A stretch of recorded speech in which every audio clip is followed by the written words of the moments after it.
G'day, number one. Hello, Senor Gonzalez. Hello, Harish Magare. Hi. Mohammed Belagdouche. Hello, my honey indeed. How are you?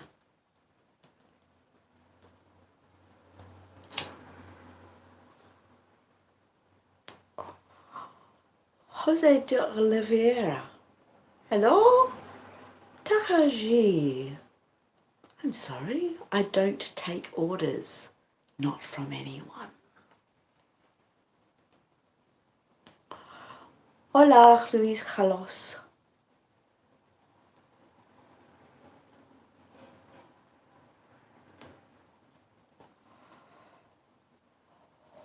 How are you?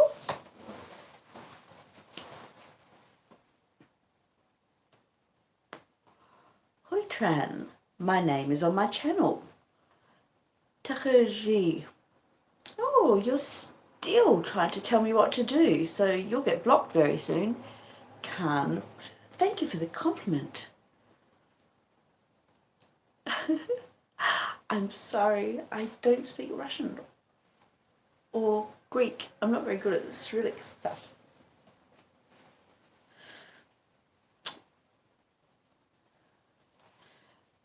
Takaji, I'm sorry, you're still not being very polite. You're bossing me around, so no. Oh, Sultan, thank you very much for the compliment, as I say. Let me see. Oh, let me see. I seem to be tied up in knots. So, thank you all for showing up. I'm going to read Great Expectations very, very shortly.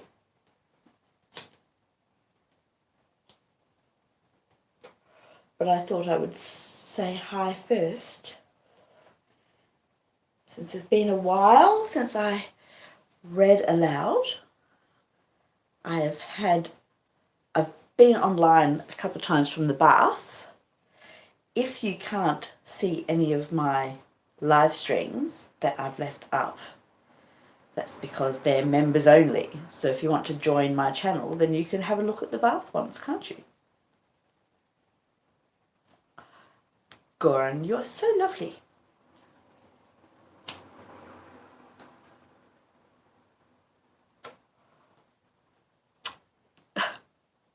Christbait Rising.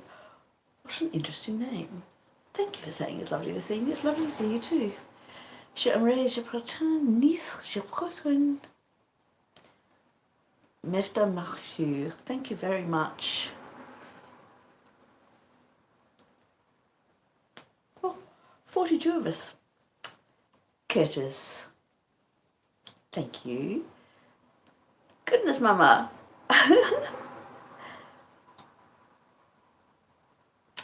Emmanuel Washington III. Solidarity Brother.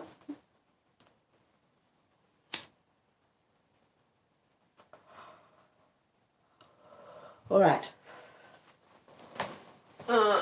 Excuse me, leaning off camera for a second. Just going to have my cup of tea. I broke the handle off it earlier. I just can't bring myself to part with the cup just yet, so I shall have to super glue it back on.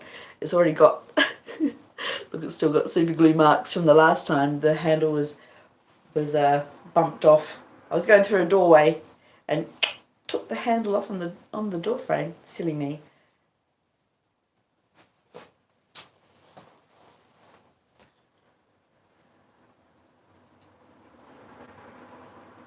So, how are we all? Are we all having fun? Are we all joining me from all over the world? I do appreciate it.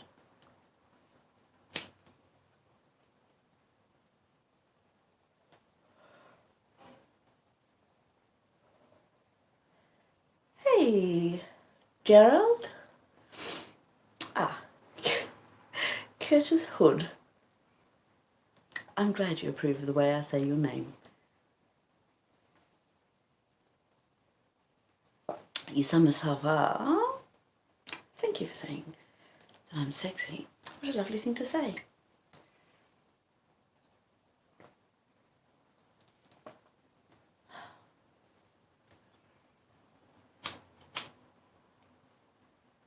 I promise I will get reading in just one moment. I just thought I'd beautiful big tanks. I'm not sure exactly what you mean. But yes, do you? I'm glad you approve of my red outfit. It is, of course, Penny's finest. €10, pennies, savage value. I don't know how much it was actually, but it wasn't very much at all. It was in pennies. The last day when I was in Castlebar, I went to Pennies.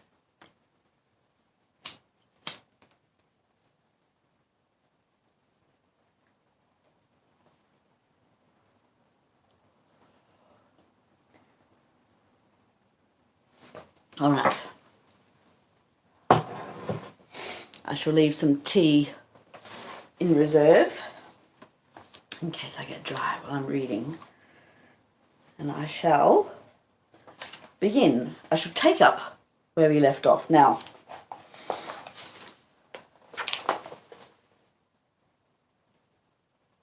g'day Michael Russo. Thank you for joining me. Do you pronounce it Russo or are you Russo? It means red, of course. Ah, Emmanuel. I'm glad you like my accent. It's I can be slightly more Australian if you like. Mate. Yeah, I went down the pub for a bloody schooner of Foster's the other night, eh? But that's not really me. We don't all sound like that. Some of us sadly do. In point of fact, I have to admit, I didn't pay much attention to Julia Gillard when she was our Prime Minister until the very end because her Australian accent was just so irritating. She sounds like Pauline Hanson. Please explain. I will not be lectured to by the Leader of the Opposition. I will not. Right. Now where were we? Oh yes. Great Expectations. Chapter 22. Oh, excuse me, leaning off screen again. I have a slightly runny nose. Today I was wrestling with Emmanuel Washington III. Thank you for noticing my thighs. They were the bane of my existence for most of my adult life, but now I have embraced my curves. Speaking of which, has anyone seen the Pamela Anderson Netflix special yet? It is amazing. I heartily approve. Go Pam, I say. Go Pam. Excuse me. As I say, slightly runny nose because I was playing with horses earlier today and I got a bit of a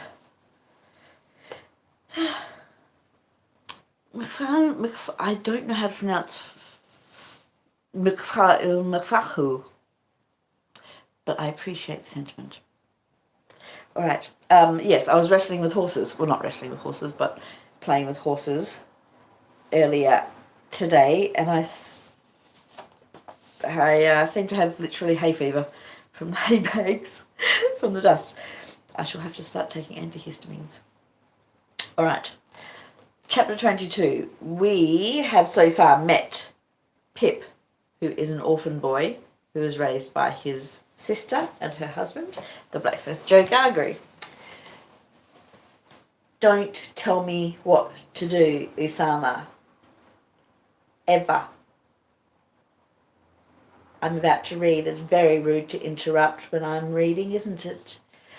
As I was saying, give me milk. What, are you a fecking baby? Come on, grow up. I'm talking about Great Expectations. Great Expectations is about Pip, the orphan boy, who was raised by his sister, what brung him up by hand, and her husband, Joe Gargery. He has an unknown benefactor, whom he assumes to be Miss Havisham, the eccentric shutaway who was jilted on the morning of her wedding, so has stayed frozen in time in a decaying wedding dress and decaying wedding breakfast. And Pip encountered, whilst at Miss Havisham's, a very strange young gentleman who insisted he fight him. What else? Oh, at the very, very beginning of the novel, Pip assisted a convict to escape by providing him with victuals, that means food, and a file. Can I tell you a joke? Because I'm a comedian. I know, I'm going on a tangent, but I'll come back to chapter 22, Great Expectations, in 1 second. So, there was a girl who got a job working in a hardware shop. And a man came into the hardware shop and he said, "I'd like to buy a bastard file." And she said, "I'm very offended, you must not speak to me that way." And she went to her manager and said, "This customer just came in and asked for a bastard file." And he said, no, that's actually the technical term for that type of file. It's called a bastard file." And she goes, oh, well, I didn't know that. You learn something new every day. All right. Well, she went back to the counter. Another customer came in and he said, "I'd like to buy a file." And she goes, "Flat bastard?" And he said, "No, little fucker about that big." All right.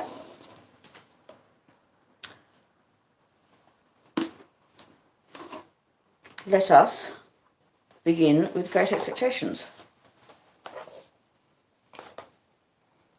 Gerald Albers, thank you for being so polite.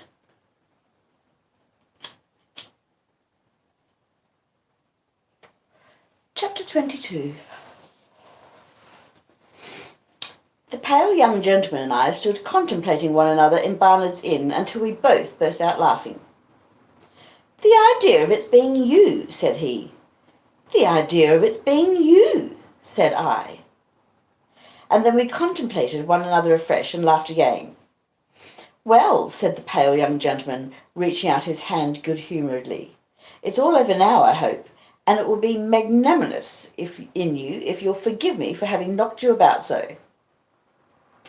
I derive from this speech that Mr. Herbert Pocket, for Herbert was the pale young gentleman's name, still rather confounded his intention with his execution. But I made a modest reply, and we shook hands warmly. "You hadn't come into your good fortune at that time?" said Herbert Pocket. "No," said I. "No," he acquiesced. "I heard it had happened very lately. I was rather on the lookout for good fortune then." "Indeed?" "Yes. Miss Havisham had sent for me to see if she could take a fancy to me. But she couldn't. At all events, she didn't." I thought it polite to remark that I was surprised to hear that. "Bad taste," said Herbert, laughing, "but a fact. Yes, she had sent for me on a trial visit, and if I had come out of it successfully, I suppose I should have been provided for. Perhaps I should have been what you may call it to a Stella." "What's that?" I said with sudden gravity. He was arranging his fruit in plates while we talked, which divided his attention, and was the cause of his having made this lapse of a word. "Affianced," he explained, still busy with the fruit. "Betrothed. Engaged. What's his name?" Any word of that sort. "How did you bear your disappointment?" I asked. "Pooh," said he. "I didn't care much for it. She's a Tartar." "Miss Havisham?"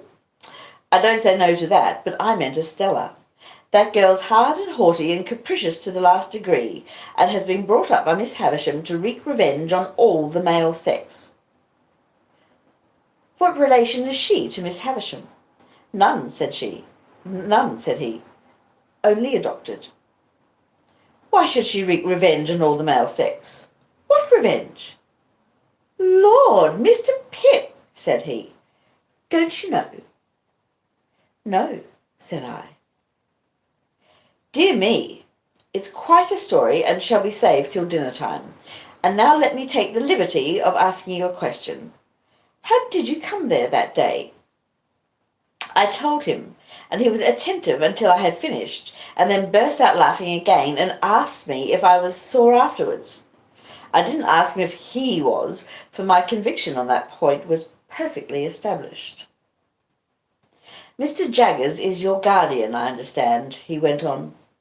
Yes. You know he is Miss Havisham's man of business and solicitor, and has her confidence where nobody else has? This was bringing me, I felt, towards dangerous ground. I answered with a constraint I made no attempt to disguise, that I had seen Mr. Jaggers in Miss Havisham's house on the very day of our combat, but never at any other time, and that I believed he had no recollection of ever having seen me there.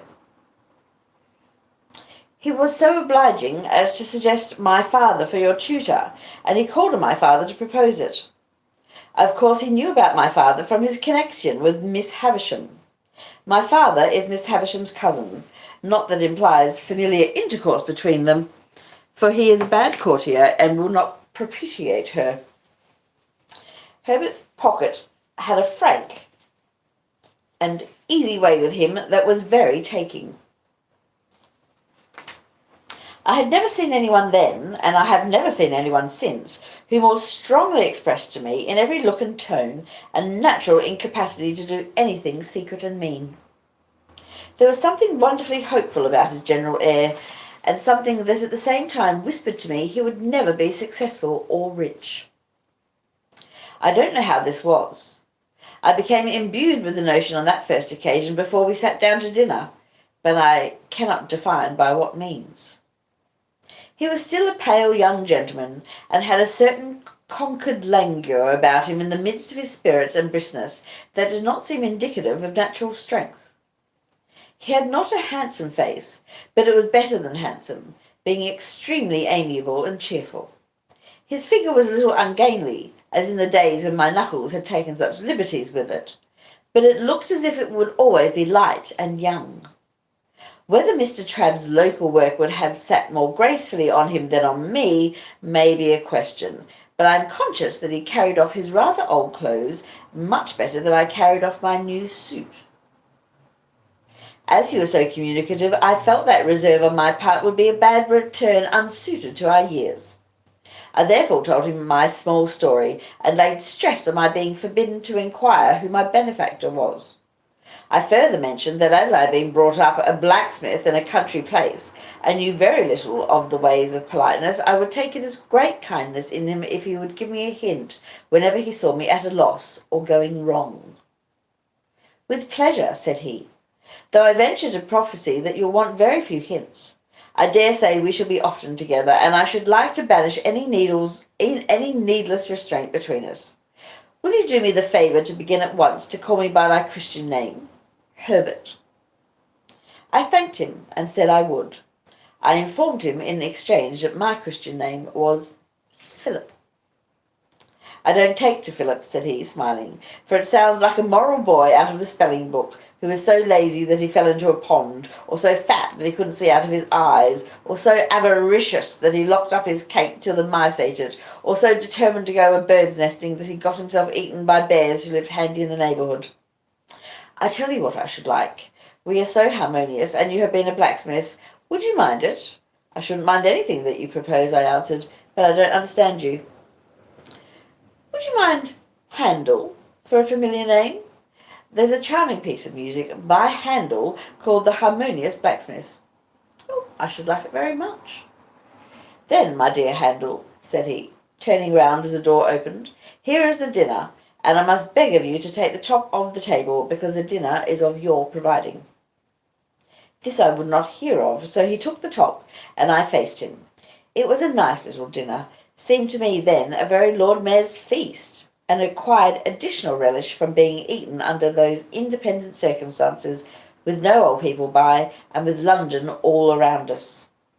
This again was heightened by a certain gipsy character that set the banquet off, for, while the table was, as Mr. Pumblechook might have said, the lap of luxury, being entirely furnished forth from the coffee-house, the circumjacent region of sitting-room was of comparatively pastureless and shifty character, imposing on the waiter the wandering habits of putting the covers on the floor, where he fell over them, the melted butter in the armchair, the bread on the bookshelves, the cheese in the coal scuttle, and the boiled fowl into my bed in the next room, where I found much of its parsley and butter in a state of congelation when I retired for the night.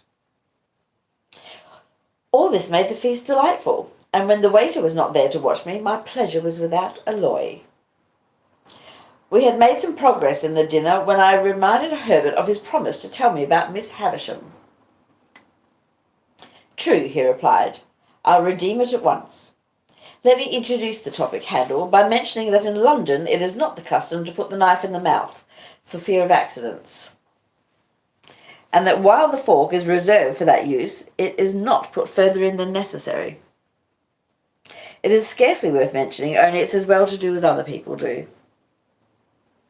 Also, the spoon is not generally used overhand but under. This has two advantages. You get at your mouth better, which after all is the object, and you save a great deal of the attitude of opening oysters on the part of the right elbow. He offered these friendly suggestions in such a lively way that we both laughed and I scarcely blushed. Now, he pursued, concerning Miss Havisham. Miss Havisham, you must know, was a spoilt child. Her mother died when she was a baby, and her father denied her nothing. Her father was a country gentleman down in your part of the world, and was a brewer. I don't know why it should be a crack thing to be a brewer, but it is indisputable that while you cannot possibly be genteel and bake, you may be as genteel as never was and brew. You see it every day. Yet a gentleman may not keep a public house, may he? Said I.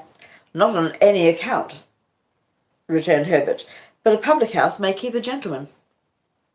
Well, Mr. Havisham was very rich and very proud. So was his daughter.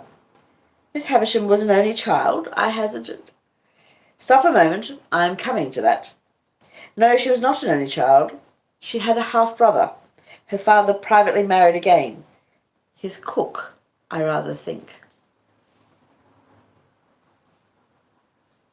I thought he was proud, said I. My good Handel, so he was.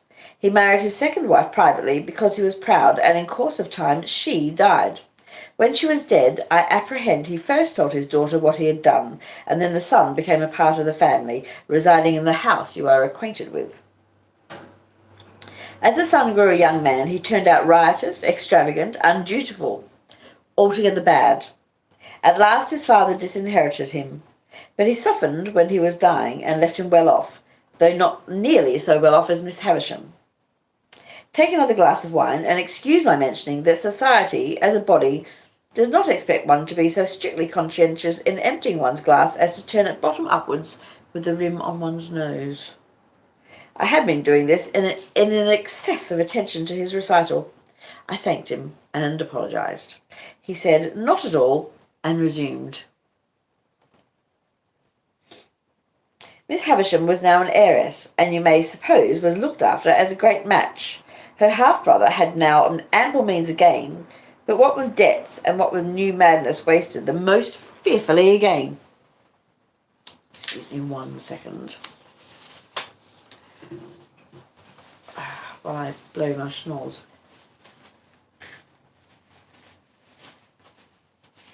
Okay. Where was I? Oh, yes. But what with debts and what with new madness wasted them most fearfully again. There were stronger differences between him and her than there had been between him and his father, and it is suspected that he cherished a deep and mortal grudge against her as having influenced the father's anger. Now I come to the cruel part of the story, merely breaking off, my dear Handel, to remark that a dinner napkin will not go into a tumbler. Why I was trying to pack wine into my tumbler I am wholly unable to say. I only know that I found myself with a perseverance worthy of a much better cause, making the most strenuous exertions to compress it within those limits. Again I thanked him and apologized, and again he said in the cheerfullest manner, not at all, I am sure, and resumed. There appeared upon the scene, say at the races, or the public balls, or anywhere else you like, a certain man who made love to Miss Havisham. I never saw him, for this happened 25 years ago, before you and I were, Handel. But I have heard my father mention that he was a showy man, and the kind of man for the purpose. But that he was not to be, without ignorance or prejudice, mistaken for a gentleman, my father most strongly asseverates, because it is a principle of his that no man who is not a true gentleman at heart ever was, since the world began, a true gentleman in manner. He says, no varnish can hide the grain of the wood, and that the more varnish you put on, the more the grain will expose itself. Well, this man pursued Miss Havisham closely and professed to be devoted to her. I believe she had not shown much susceptibility up to that time, but all the susceptibility she possessed certainly came out then, and she passionately loved him. There is no doubt that she perfectly idolized him.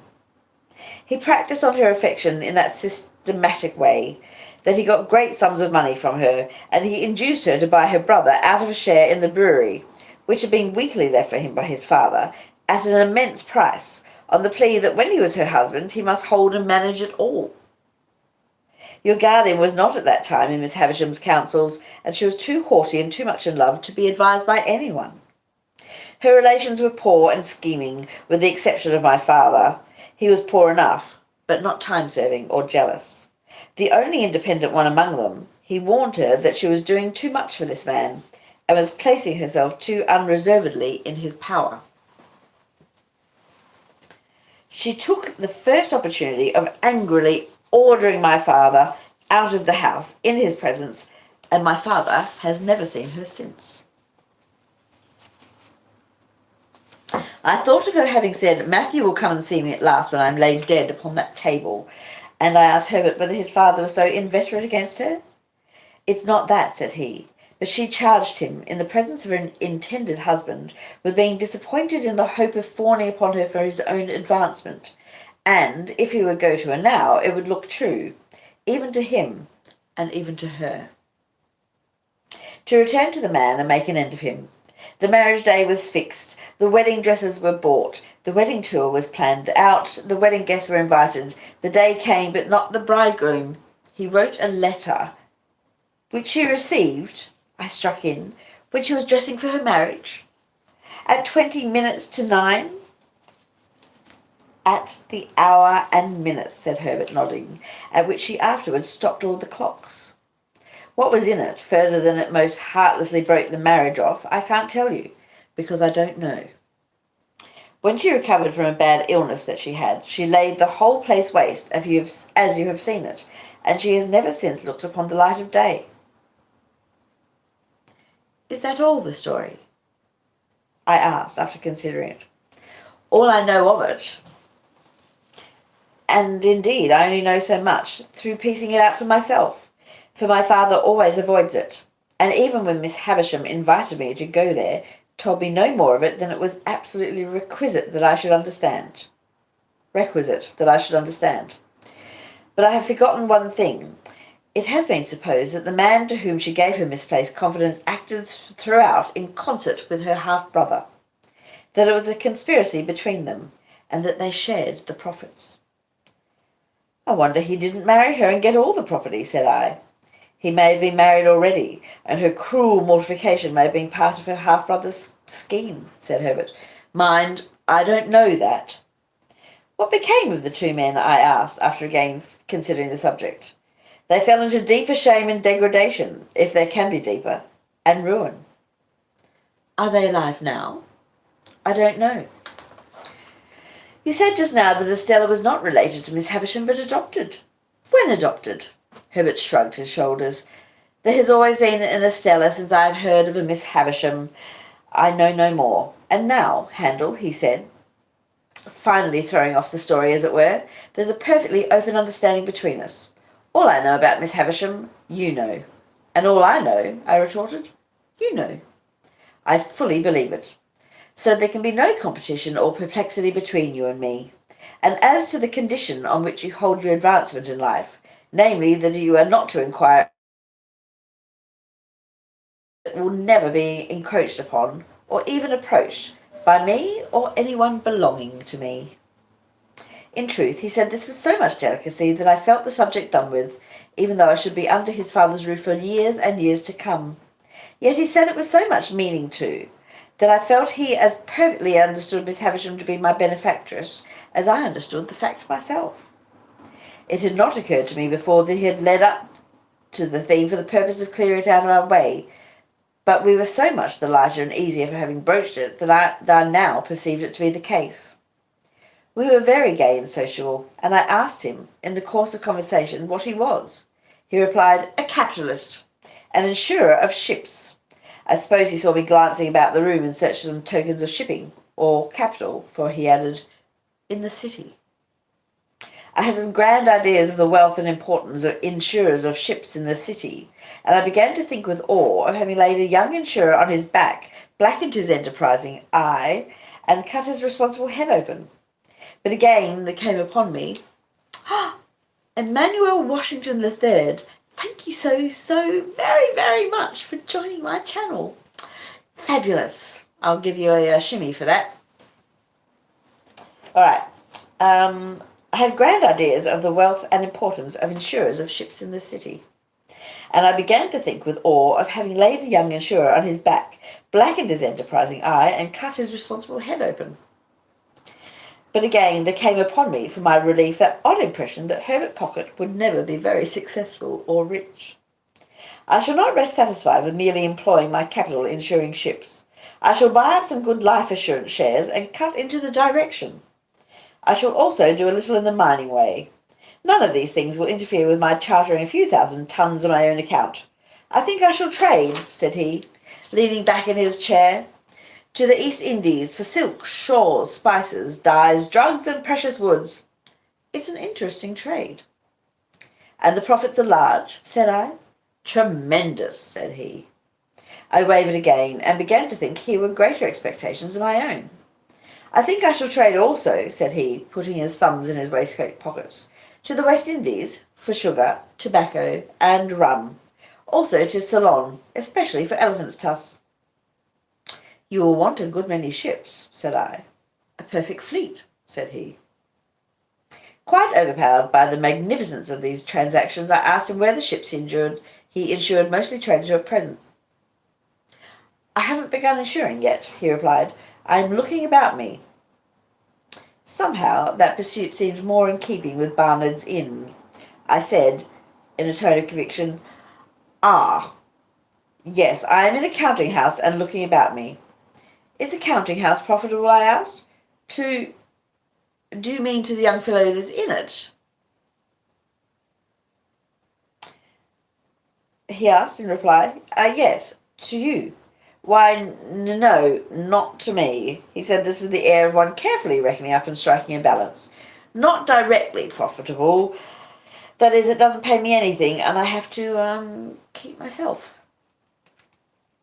This certainly had not a profitable appearance, and I shook my head as if I would imply that it would be difficult to lay by much accumulative capital from such a source of income. But the thing is, said Herbert Pocket, that you look about you. That's the grand thing. You are in a counting house, you know, and you look about you. It struck me as a singular implication that you couldn't be out of a counting house, you know, and look about you, but I silently deferred to his experience. Then the time comes, said Herbert, when you see your opening, and you go in, and you swoop upon it, and you make your capital, and then there you are. When you have once made your capital, you have nothing to do but employ it. This was very like his way of conducting that encounter in the garden, very like. His manner of bearing his poverty, too, exactly corresponded to his manner of bearing that defeat. It seemed to me that he took all blows and buffets now with just the same air as he had taken mine then. It was evident that he had nothing around him but the simplest necessaries, for everything that I remarked upon turned out to have been sent in on my account from the coffee-house or somewhere else. Yet already having made his fortune in his own mind, he was so unassuming with it that I felt quite grateful to him for not being puffed up. It was a pleasant addition to his naturally pleasant ways, and we got on famously. In the evening we went out for a walk in the streets, and went half-price to the theatre. And next day we went to church at Westminster Abbey, and in the afternoon we walked in the parks, and I wondered who shod all the horses there, and wished Joe did. On a moderate computation, it was many months that Sunday since I had left Joe and Biddy. The space interposed between myself and then partook of that expansion, and our martyrs were any distance off. That I could have been at our old church in my old church-going clothes on the very last Sunday that ever was seemed a combination of impossibilities geographical and social, solar and lunar. Yet in the London streets, so crowded with people and so brilliantly lighted in the dusk of evening, there were depressing hints of reproaches for that I had put the poor old kitchen at home so far away. And in the dead of night, the footsteps of some incapable impostor of a porter mooning about Barnard's Inn under pretence of watching it fell hollow on my heart. On the Monday morning at 9:15, Herbert went to the counting-house to report himself, to look about him too, I suppose, and I bore him company. He was to come away in an hour or two to attend me to Hammersmith, and I was to wait about for him. It appeared to me that the eggs from which young insurers were hatched were incubated in dust and heat, like the eggs of ostriches, judging from the places to which these incipient giants repaired on a Monday morning. Nor did the counting-house, when Herbert assisted, show in my eyes as at all a good observatory, being a back second floor, upper yard, of a grimy presence in all particulars, and with a look into another back second floor, rather than a look-out. Well, I have to say, I might leave it there. This is...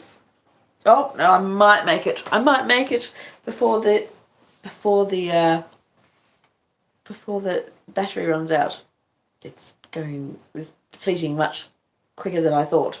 I've got a page and a bit. Will I make it? If I disappear, you know where I've gone. I waited about until it was noon, and I went upon change, and I saw fluey men sitting there under the bills about shipping, whom I took to be great merchants, though I couldn't understand why they should all be out of spirits. When Herbert came, we went and had lunch at a celebrated house which I then quite venerated, but now believed to have been the most abject superstition in Europe, and where I could not help noticing, even then, that there was much more gravy on the tablecloth and knives and waiters' clothes than in the steaks. This collation disposed of at a moderate price, considering the grease, which was not charged for, we went back to Barnard's Inn and got my little portmanteau, and then took coach for Hammersmith. We arrived there at 2 or 3 o'clock in the afternoon, and had very little way to walk to Mr. Pocket's house. Lifting the latch of a gate, we passed direct into a little garden overlooking the river, where Mr. Pocket's children were playing about. And unless I deceive myself on a point where my interests or prepossessions are certainly not concerned, I saw that Mr. and Mr. Pocket's children were not growing up or being brought up, but were tumbling up. Mrs. Pocket was sitting on a garden chair under a tree, reading, with her legs upon another garden chair, and Mrs. Pocket's 2 nursemaids were looking about them while the children played. "Mamma," said Herbert, "this is young Mr. Pip," upon which Mrs. Pocket received me with an appearance of amiable dignity. "Master Alick and Miss Jane," cried one of the nurses to 2 of the children, "if you go bouncing up against them bushes, you'll fall over into the river and be drowned, and what'll your pa say then?" At the same time, this nurse picked up Mrs. Pocket's handkerchief and said, "If that don't make 6 times you've dropped it, mum." Upon which Mrs. Pocket laughed and said, "Thank you, Flopson," and settling herself in one chair only, resumed her book. Her countenance immediately assumed a knitted and intent expression, as if she had been reading for a week, but before she could have read half a dozen lines, she fixed her eyes upon me and said, "I hope your mamma is quite well?" This unexpected inquiry put me into such a difficulty that I began saying, in the absurdest way, that if there had been any such person, I had no doubt she would have been quite well, and would have been very much obliged, and would have sent her compliments, when the nurse came to my rescue. "Well," she cried, picking up the pocket handkerchief, "if that don't make 7 times! What are you a-doing of this afternoon, mum?" Mrs. Pocket received her property at first with a look of unutterable surprise, as if she had never seen it before, and then with a laugh of recognition, and said, "Thank you, Flopson," and forgot me, and went on reading. I found, now I had leisure to count them, that there was no fewer than 6 little Pockets present, in various stages of tumbling up. I had scarcely arrived at the total when a 7th was heard, as in the region of air, wailing dolefully. "If there ain't baby," said Flopson, appearing to think it most surprising. "Mace, haste up, Millers." Millers, who was the other nurse, retired into the house, and by degrees the child's wailing was hushed and stopped, as if it was a young ventriloquist with something in its mouth. Mrs. Pocket read all the time, and I was curious to know what the book could be. We were waiting, I suppose, for Mr. Pocket to come out to us. At any rate, we waited there, and so I had an opportunity of observing the remarkable family phenomenon that whenever any of the children strayed near Mrs. Pocket in their play, they always tripped themselves up and tumbled over her. Always very much to her momentary astonishment, and their own more enduring lamentation. I was at a loss to account for this surprising circumstance, and I could not help giving my mind to speculations about it. Until by and by Millers came down with the baby, which baby was handed to Flopson, which Flopson was handing it to Miss Pocket, when she too went fairly head foremost over Miss Pocket, baby and all, and was caught by Herbert and myself. "Gracious me, Flopson," said Mrs. Pocket, looking off her book for a moment. "Everybody's tumbling." "Gracious you indeed, mum," returned Flopson, very red in the face. "What have you got there?" "I got here, Flopson?" asked Mrs. Pocket. "Why, if it ain't your footstool," cried Flopson. "And if you keep it under your skirts like that, who's to help tumbling? Here, take the baby, mum, and give me your book." Mrs. Pocket acted on the advice, and inexpertly danced the infant a little in her lap, while the other children played about it. This had lasted but a very short time, when Mrs. Pocket issued summary orders that they were all to be taken into the house for a nap. Thus I made the second discovery on that first occasion, that the nurture of the little Pockets consisted of alternatively tumbling up and lying down. Under these circumstances, when Flopson and Millers had got the children into the house, like a little flock of sheep, and Mr. Pocket came out of it to make my acquaintance, I was not much surprised to find that Mr. Pocket was a gentleman with a rather perplexed expression of face, and with his very grey hair disordered on his head, as if he didn't quite see his way to putting anything straight. That was chapter 22 of Great Expectations, and I am going to turn off very quickly before I disappear in a puff of low battery. G'day, Junior. Thank you for coming round. All right. Thank you, everyone, for tipping me. Thank you, Emmanuel Washington III. You are fab. Thank you so much, everyone. Don't forget to click like and subscribe, and if you can either join my channel or you can join my Patreon or other things, go to the About page on my channel and you'll learn all there is to know about me and all my social media links and things. All right. Thank you so much, everyone. I'm now over 38,000 subscribers, on my way to 38.1. Couldn't be happier. Thank you, thank you, thank you.